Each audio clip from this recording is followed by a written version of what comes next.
Welcome back to another episode of the We Grow Together podcast. I am Laura DiFrancesco, your host. I'm so excited to talk about today's topic, loving yourself and self-love and self-compassion, because no matter whatever time of year, this month, this week is Valentine's Day, Galentine's Day, no matter what time of the year it is so important to have a process and a system in your life that you habitually love on yourself. Love on yourself so hard, because I truly think that the energy that we put out in the world is the energy that comes back to us. And our romantic relationships are a reflection of our relationships with ourselves. Our friend-family relationship are a reflection of our own relationship with ourselves. So if you want to improve your life, if you want to improve your business, if you want to improve your romance, if you want to improve your friendships, I think the best way to do that is to improve your love for yourself. I think so many people, and so many women especially, are so focused externally on what they can do for their friends, what they can do for their family. They're very selfless, and men too. Especially, I think there's so many people, their love languages are doing things for others, giving them praise. If you haven't read the 5 love languages, I highly recommend that you do. It shows you different ways that you can love yourself and love others. And it's important to understand how you receive love too. Not only receiving love from others, but talking about loving yourself, how you receive love and want to receive love from yourself. And I think a lot of people don't realize that actually how they want to receive love from others is the way that they need to give love to themselves. So, by way of example, I am someone who adores acts of service, quality time. And I love praise. I love, words of affirmation or anything like that.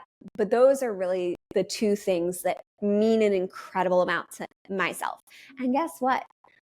I love quality time by myself. That to me, and I say by myself, but really I also mean with my animals too, obviously. So for me, I'm actually so satisfied giving the love that I want to receive by giving myself that quality time with myself. And same with acts of service. I love to receive acts of service as one of my love languages, but not just from my partner. I want to receive that from myself too. I want to work on and bring the ideas to life. I want to do the things for myself that I know I want to take care of myself doing. So if you haven't read the 5 love languages, I highly recommend that you do, and start to get to know yourself and get to know how to love yourself. Sometimes there's so much focus on the external world and deadlines and what we need to do and how we need to improve. And guess what? If you are not focused on how you are loving yourself, you will not succeed the way that you want to show up in the world, whether that's showing up in the world for your job, your business, your family, your partner. If you can't give yourself the love that you need, you for sure won't be able to show up in those areas of your life the way that you want. And yes, there's so much like, well, let me do this for them, and I'm not going to prioritize myself. I do think that our generation is getting wildly better at prioritizing ourselves. That's a blessing. But it's also got to be not just the self-care that looks good, the self-care that is popular at the moment, going to the spa, going and doing manis, pedis, and getting your facial done. Yes, if that's what makes you happy, for sure, go do it. But let's be honest, so much about self-love is how we talk to ourselves, how we treat ourselves, the compassion that we give ourselves in our world. And one of the easiest ways that I've found to give myself more love is to literally act as if I am a separate human being. And I love on myself as if I'm a separate human being, because I think it's so hard conceptually to really understand what loving on yourself means. So how do I apply this in real life?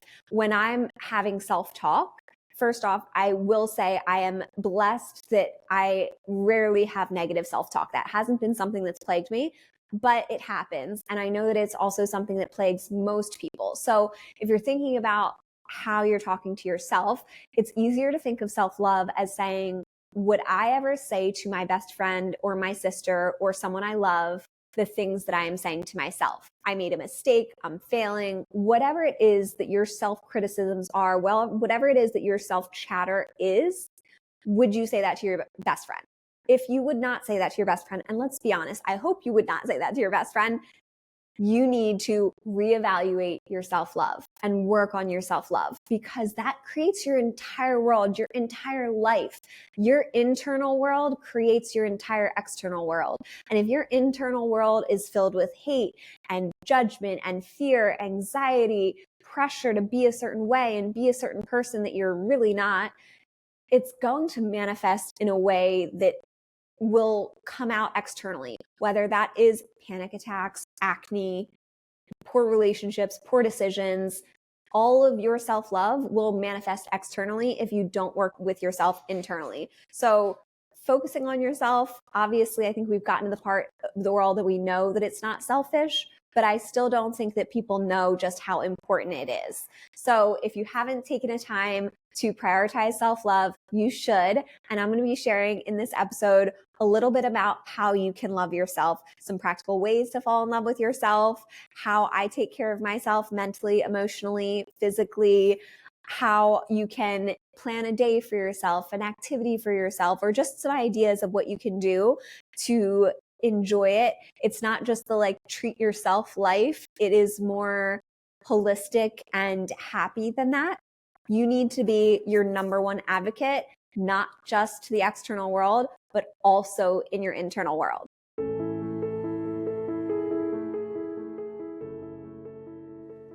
The number one question I'm asked is, how do I do all the things I do? So I put this into a course, a workbook, and a workshop where you can find all the little details about how I do this on a daily basis. And I've called it the Wild Ambition Lifestyle Design Course, Workbook, and Workshop.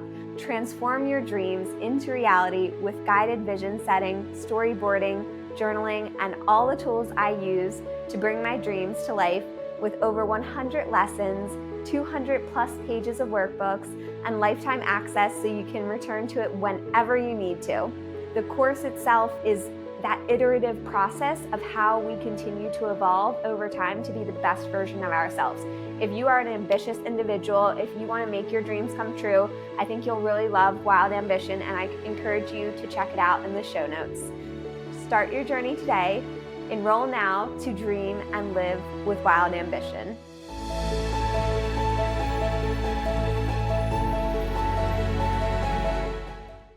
I also can think and remember times where it was really hard to be by myself. I was in relationships with a little bit of time in between, whether it be a couple weeks or a couple months in between, romantic relationships. And I think sometimes if you're that kind of person who's drawn to other people or enjoys dating or whatever it is, it's hard to sometimes be by yourself. And so when I was single for like 2.5 years, which was just wild, insane to me, but literally so happy it happened, I used that time to literally love on myself, to just take the time to get to know myself, to remodel that internal world, to really be the person I wanted to be from the inside out. And the person that I met after being single for 2.5 years, working on myself, working on my self-love, was James, my favorite person in the whole world, who is literally the physical embodiment of an incredible partner who loves on me so well, and loves on me so well in a way that matches how I love on myself. I truly believe that what you create in your internal world becomes your external world, for sure, 1,000%. So it's so important to invest in yourself and treat yourself well from the very moment you wake up to the moment you go to bed and everything in between. That way you get out of life what you want externally, because your internal world is good. And not only do you get out of life what you want, but your whole journey there is so much better because it's filled with love and compassion.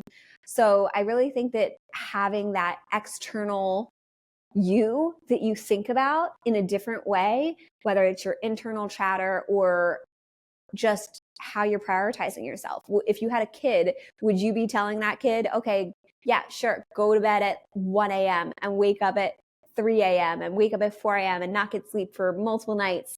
Now, if you're reading a good book, that can be very tempting, I will say, but then you need to catch up on your sleep. You go through adolescence and childhood having someone who takes care of you. And then you go through your late areas of your life with someone who takes care of you. And guess what? During your adulthood, you are the person that needs to take care of you. You need to be thinking, oh, I'm the most amazing mom ever. I'm the most amazing partner ever. I want to make sure that my person has good meals throughout the day. They have snacks. They're hydrated. If they're stressed out from work, they take a moment and go outside. I want to make sure that I give them the best environment that I can. That's self-love. I mean, I do it all the time in lifestyle design, but that is self-love to the nth degree of just having compassion for yourself, giving yourself what you need, and actually being the person and showing up as the person that you need someone to show up for. And I also think sometimes that we look for love and we look for validation and we look for all of these things, support, because we're not supporting ourselves. And it's so much easier to blame it on someone else. It's so much easier to say, well, this partner isn't right for me because they're not cooking dinner for me, whatever the case is. When really it's we ourselves who are responsible for nourishing our bodies, taking care of ourselves. It's not someone else's responsibility. It's our responsibility, but it's so much easier to blame someone else. Now, a cooking example may not be the best example, but I think it just illustrates what I mean in terms of how important it is for us to meet our own needs. And so if you're looking for support and saying, I don't have the people around me that I need to support, I think first off, that doesn't mean that you don't. You may. I'm not invalidating that, but you do need to look first. Do you support yourself? Because if you are treating yourself poorly and then expecting everybody else to make up the deficit in your life because you don't want to own the fact that you're talking to yourself poorly, treating yourself poorly, if you don't want to own your actual reality and how you are living and how you're feeling and everything like that, you're never going to find the person or people or support system that are going to be able to make up that much of a deficit, because you are with yourself 24/7, 365, your entire life. So if there is one person that is having the most influence on how you feel, what you're doing, it is you. And I know most people don't want to hear that. They don't want to admit that and understand how impactful that is. But guess what? You're never going to find satisfaction and love anywhere else if you can't first find it within yourself, because you will create such a deficit that is insurmountable if you're not taking care of yourself. It is going to affect your emotional health, your mental health. It'll affect your outer world, your motivations, your ambitions, your relationship with others. It all stems from how you treat yourself. With that said, what are some practical ways that you can fall in love with yourself? I do think it's really helpful to think of yourself as your best friend, or think of yourself in a third person type of way. I like to go up to my mirror and be like, "Hot damn, girl, you look good." And yes, I'm going to say that to myself, whether it's in my head or out loud. I'm not going to lie. I talk to my mirror and I'm like, "Get it, girl, you look good." Why not? You have to be your greatest advocate, your greatest cheerleader. If you don't give yourself that kind of love, the world won't. And you can't expect everybody else to be your hype person, your cheerleader. So I consider myself my greatest cheerleader. Yes, I have incredible people around me who are also great cheerleaders, who I support and love and mean the world to me. But I show up for myself first. If I look good, I tell myself I look good. If I did good, getting featured in Forbes like I just recently did, and getting featured as like one of the most inspiring women to follow on LinkedIn, then I give myself love. Be like, "Girl, can you believe it? You just got featured in Forbes." So you need to be your cheerleader, and maybe that's not your personality and that's not going to vibe with you, and that's fine. What's most important is that it's authentic to you and it feels good. To me, I love to be my greatest cheerleader, and the same goes conversely when I make a mistake or when I have trouble.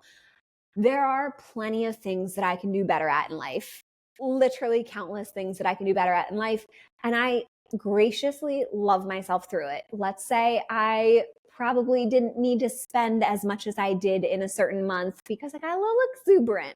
That's okay. I don't just hate myself because of it. I don't say I failed or I messed up or I created this budget and didn't adhere to it.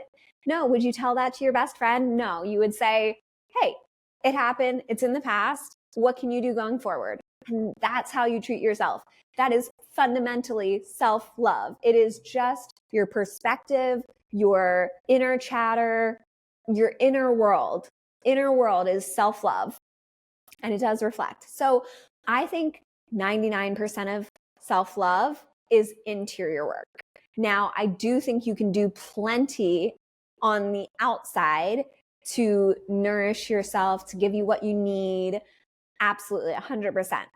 If you see yourself in the mirror, what are you saying? Are you treating yourself like you would treat your best friend and saying, girl, your booty looking big, but it's looking good? Or are you saying, oh my God, it's so just, the booty's moving. It shouldn't be moving, right? Like, how are you talking to yourself about your physical? And then how are you investing in yourself and loving for yourself as if you had a child? Would you put your kid in sports because that's good for their mental health and it's good for their well-being and all of that? Well, maybe you need to join sports, because if you had someone that you were fully responsible for, your pet, something like that, are you taking your dog for a walk? You need to be taking care of yourself too. That's self-love. And emotionally, I think it's a lot of that inner work of just like breathing through hard things, letting it go. If it's an issue, if you didn't do it perfectly, let it go. Who is it hurting but you if you continue to dwell on it? Learn from it, move on, be the best person you're going to be, make a commitment to yourself to evolve and learn and grow. But then you just got to let go. When the world is giving you the hardest things to get through, I can tell you, I know it is so easy to be crying on your shower floor, being like, the amount that the world is giving me is too much. But you know what your best friend would say? Your best friend would say, I love you. I'm sorry that you're going through this. This is awful. I'm here for you. I'll take care of you through this. I'll support you through this. You're not making mistakes, or maybe that wasn't the best choice, but we can be better in the future, right? You would have so much compassion, and that's your emotional well-being and love for yourself.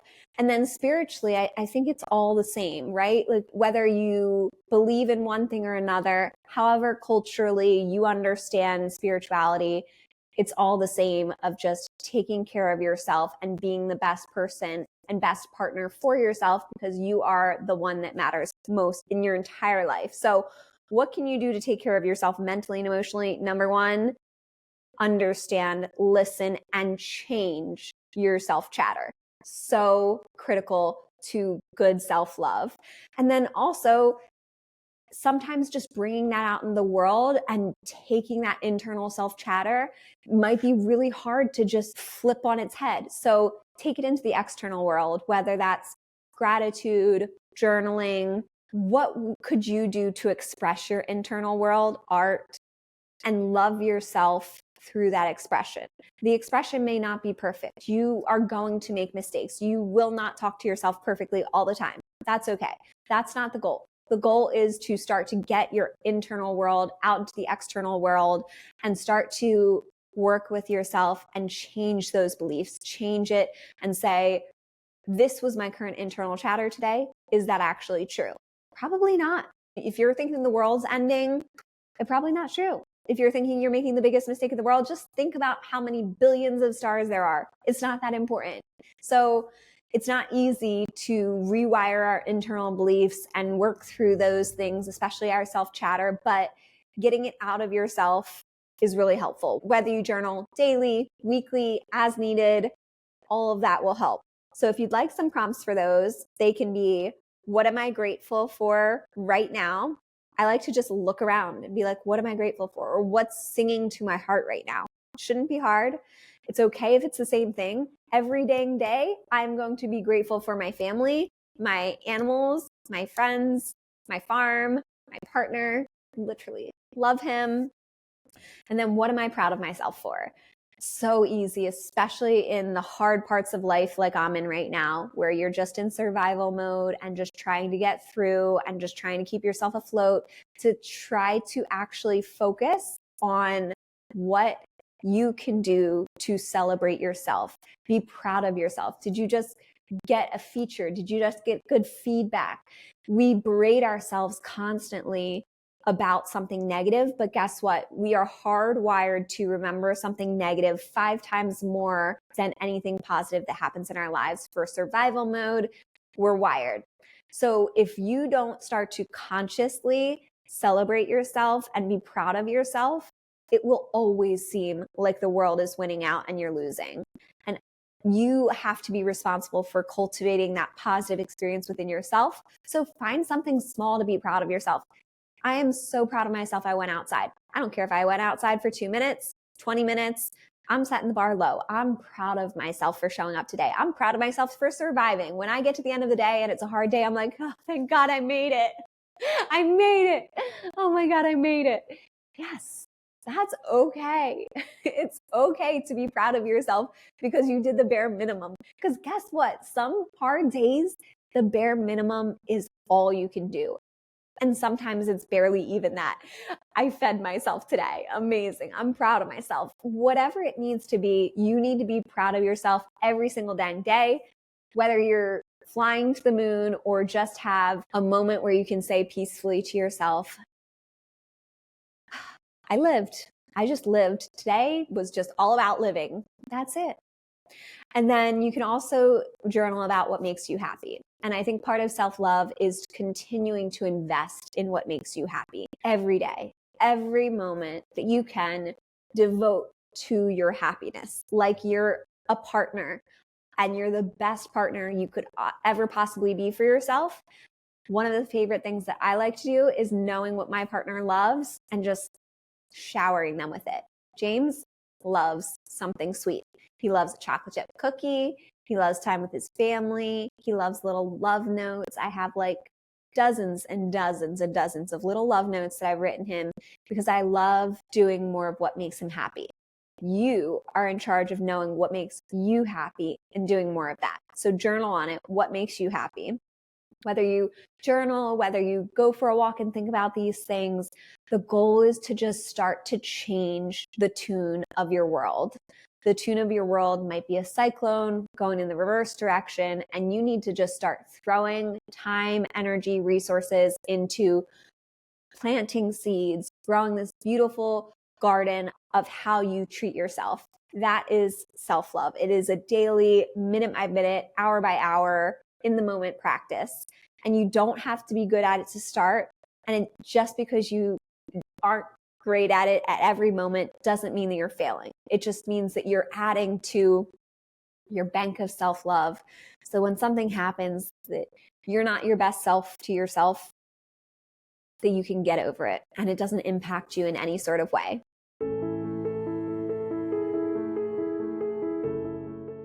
One of my favorite places on earth is Ethereal Farms in the rolling hills and draping forests of Chester County wine country.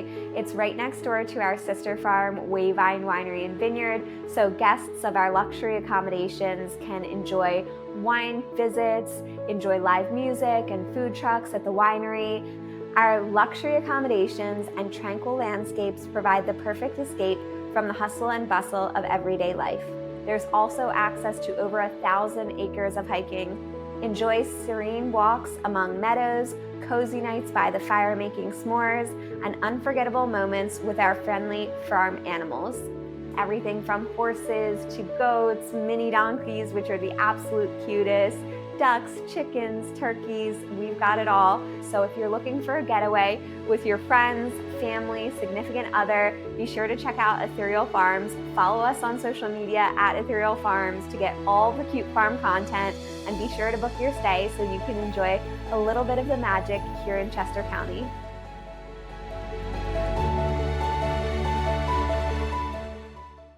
I love to think about these things on walks. I'm not a big journaler. I'll journal here and there, but like if I had a diary, it'd be written in twice every 3 years maybe, or twice in a year or something like that. I respect everybody who has a phenomenal journaling practice, but I really think that I have tools in my toolbox and I use them when I need them. I don't need to consistently do something just because someone says it works for them. I will use it when I need to, but most of my work is just as I'm living life. It's not sitting down, but if that's what you need, that's what you do.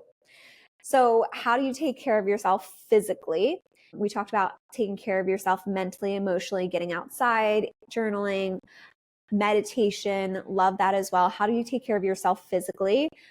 I do think that, yes, athletics are amazing, but you don't have to be going to the gym every day to be taking care of yourself.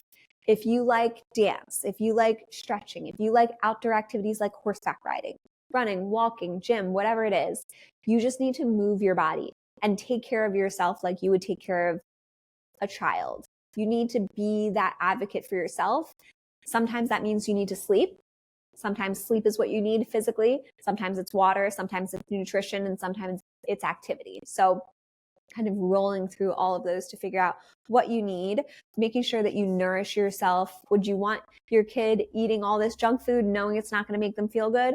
Or if you want to be the best parent, aka the best self-lover, how are you going to nourish yourself? And yes, that does include treats, and it does include enjoying a little cheesecake or whatever it is. I love a sweet treat, but it's all about balance and nourishing yourself from the inside out. And then spiritually, meditation, prayer, religion, culture, whatever it is that makes sense for you, that's how you take care of yourself. So Valentine's Day is coming up this week. I know when this goes out, it'll have already happened. Same with Valentine's Day. Let's say you're single. Let's say you're just loving life and you're in a great relationship and you just want to plan something for yourself. So I think there's like a really fun thing that one of my team members did in her journal is she calls it a menu of self-care and self-love. And I loved this. And she said, and I don't know if this is exactly right, but this is kind of what I took out of it, is snacks are things that you can do for like 5 or 15 minutes. Appetizers are things that take maybe like 15 to 30 minutes. Entrees are like your bigger commitment things. So if you're thinking about your self-care menu that you could create for yourself, what are snacks, appetizers, meals, desserts, like your once in a while little treat that you're going to really enjoy, but not overindulge in? So create a self-care menu. I will link her Instagram below where she shares her self-care menu. It's the cutest ever. She has this great little journaling account. So think of what self-care means to you. And then when you're planning a day for yourself or a moment or a week, or you just need to reset, whatever it is, whether it's Valentine's Day, this time of year, the holidays, any time that you need to give yourself a little love, pick off of your self-care menu and decide, do I have a half hour? Do I have an hour? Do I have 2 hours? Do I have a whole day that I can just spoil myself? And then of course, think about your budget. What are you looking for? You want something that you're just enjoying, or you're like, oh my God, I want to spend money. I want to splurge. I want to go treat myself. What is your vibe? I like to do like little 5-minute things of just like face masks or doing a little hair mask in the shower or something like that. Or I never do my nails almost ever. So to me, that would be a like dessert treat, is going to get my nails done, because it's so rare that I barely ever do it.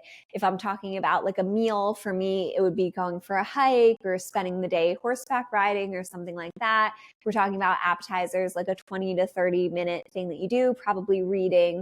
Reading might also be my entrees. So you think of what's your self-care menu and how can you pick from it to plan a day, an afternoon, an hour, 30 minutes, a 5-minute break that you need for yourself to give you love. And then don't try to make it this big thing like, oh, I have to give myself a day every single month. No, you need to like just sprinkle these things throughout your life, throughout your week, throughout your month, just a little bit like you would for a partner. Like you're not going to say, James, I love you so much. Every Saturday is James's day. No, that's not realistic. Or once a month, once a Saturday is going to be your day. Well, that might work some months, might not work other months. So you want to be flexible with it, but sprinkle it. One of the things that I really like to do in my calendar, like month-long view of my calendar, is I like to put in what I'm learning, what I'm doing, important events, and that's a great place to sprinkle in your self-care. Are you doing a self-care biggie, a little self-care, those kinds of things? You could also include it in your habit tracking and habit stacking. So tons of different things. Oh, baths and showers are for sure like appetizers / entrees for me. Like I could easily spend like an hour in the shower just enjoying all of the water running over me. Feels so good. Don't have to worry about life. Don't have to worry about things. Just so stress-free. Going to the pool, going to the river, whatever your vibe is. Also, don't be afraid to buy yourself something and not just like a YOLO or I just want to buy myself something because I need to. No, literally buy yourself something meaningful and not all the time. Make it a surprise, not like, oh, I need to buy ink. That's not the surprise. The surprise is I really, really would love this. I wish I had gotten it for Christmas. I didn't get it for Christmas. So you know what? I know this would make me really happy. I'm going to do this for myself in a really intentional, thoughtful way. Not just like, I'm going to spend money and that's just my normal thing. It's like really being intentional and thoughtful with gifts that you give yourself. And you can also write a letter to yourself, journal to yourself, put it for the future, write it in the future. I'm not going to lie, I have done this and have been shocked by like how I feel and also how I look back on other parts of my life and be like, oh my God, baby Laura had to go through so much. I'm so proud of her. She did amazing. I know she did the best that she could in that situation. And I feel so much compassion for my baby self because life's hard and you go through so much. And being the person that recognizes that as if you were a third person can, I think, be really game-changing in your self-love situation. There's so much to self-love. It is a journey, I think. I hope that you've enjoyed this season of love. I hope that you've enjoyed a few tips on self-love. What I would absolutely love is that if you could write in the comments on my latest social media posts what you do to love on yourself. What's your vibe? How do you do it? Of course, share this episode with friends. Give us 5-star reviews so you give us a little love too. And be sure to subscribe to listen to the next episode that I'm excited to share with you on the We Grow Together podcast. I will see you then. Bye.